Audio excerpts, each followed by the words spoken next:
Pasti udah nggak asing lagi kan sama cerita tentang pemberontakan kosmik. Tapi hari ini kita akan coba lihat cerita itu dari sudut pandang yang sangat beda. Sebuah penafsiran ulang yang mungkin bakal mengubah cara kita memandang siapa itu sang penguji. Nah, kalimat ini nih yang sering banget kita anggap sebagai puncak arogansi, ya kan? Alasan utama dibalik kejatuhan dari surga. Tapi gimana kalau ternyata itu bukan inti ceritanya? Gimana kalau peristiwa ini sebetulnya bukan pemberontakan, tapi justru ini adalah adegan pembuka dari sebuah drama yang skenarionya udah disiapin dengan sangat rapi. Oke, mari kita bedah lebih dalam. Sumber materi kita menyebutkan kalau pengusiran dari alam spiritual itu sebenarnya adalah sebuah sandiwara, sebuah pementasan yang sudah diatur sebelumnya untuk membagi peran. Nah, sebelum kita kenalan sama para aktor di drama ini, kita harus paham dulu satu konsep kunci. Kodrat. Kodrat ini adalah esensi dasar dari suatu makhluk yang murni, tunggal, dan gak bisa diubah-ubah. Beda banget sama sifat manusia yang fleksibel. Nah, ini dia nih. Kerangka utamanya jadi kelihatan jelas banget. Di sini ada 4 aktor utama, masing-masing dengan kodrat yang 100% murni. Ada Ifrit dari api, kodratnya mengubah dan mengoreksi, perannya sebagai sang penguji. Lawannya Adam dari tanah, kodratnya tetap teguh, perannya jadi sang subjek. Terus ada Khidir dari air yang mengalir sebagai sang pembimbing, dan Eva dari angin yang bergerak sebagai sang mitra.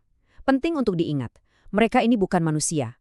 Mereka adalah perwujudan murni dari satu sifat tunggal. Dan ini yang paling penting bedanya sama kita. Mereka itu cuma bisa jadi sesuai kodratnya, nggak bisa menyimpang sedikit pun. Sementara kita manusia, kita ini punya campuran dari keempat sifat itu. Dan yang paling utama, kita punya kehendak bebas atau iradat untuk memilih sifat mana yang mau kita munculkan. Oke, sekarang kita fokus ke Ifrit, karena dia ini kunci dari semua penafsiran ulang ini. Di sini kita perlu berhenti sejenak dan bertanya, penolakan Ifrit untuk bersujud itu murni karena kesombongan?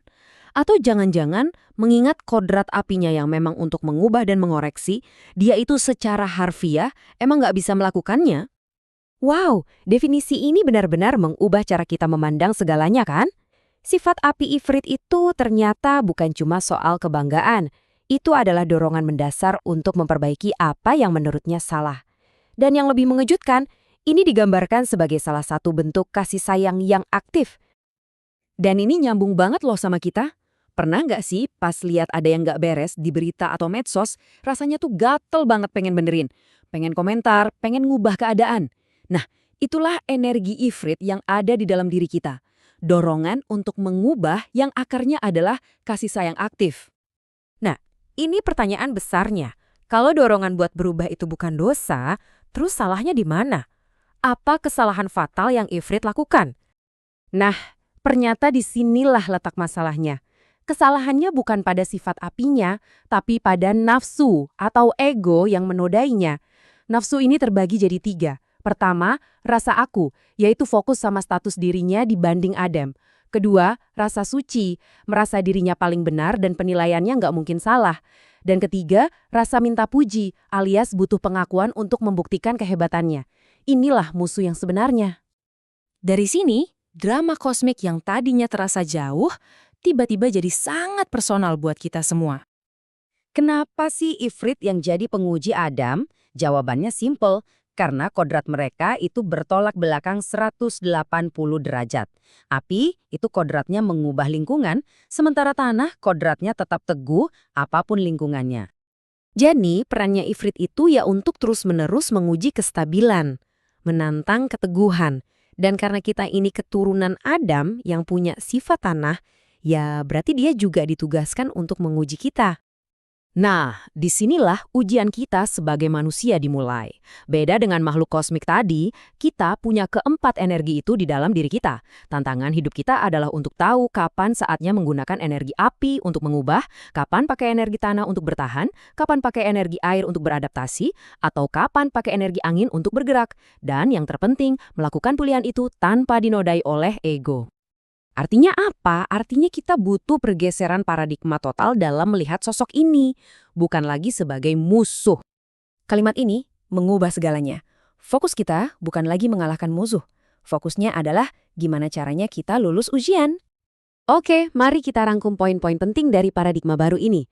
Pertama, iblis itu bukan musuh utama, tapi sang penguji yang ditunjuk. Kedua, pertarungan yang sesungguhnya itu ada di dalam diri kita sendiri, melawan ego, rasa paling benar, dan haus pujian. Ketiga, pengusirannya justru sebuah rahmat agar ia bisa menjalankan perannya. Dan terakhir, tugas kita adalah belajar mengenali dan mengelola energi ifrit di dalam diri kita. Dan pemahaman ini meninggalkan kita dengan satu pertanyaan pamungkas yang personal banget. Lain kali saat kita merasakan api semangat untuk memperbaiki sesuatu yang salah, kita akan memilih jadi siapa? Apakah menjadi sang penguji yang bertindak karena kasih sayang, atau menjadi sang egois yang bertindak karena nafsu?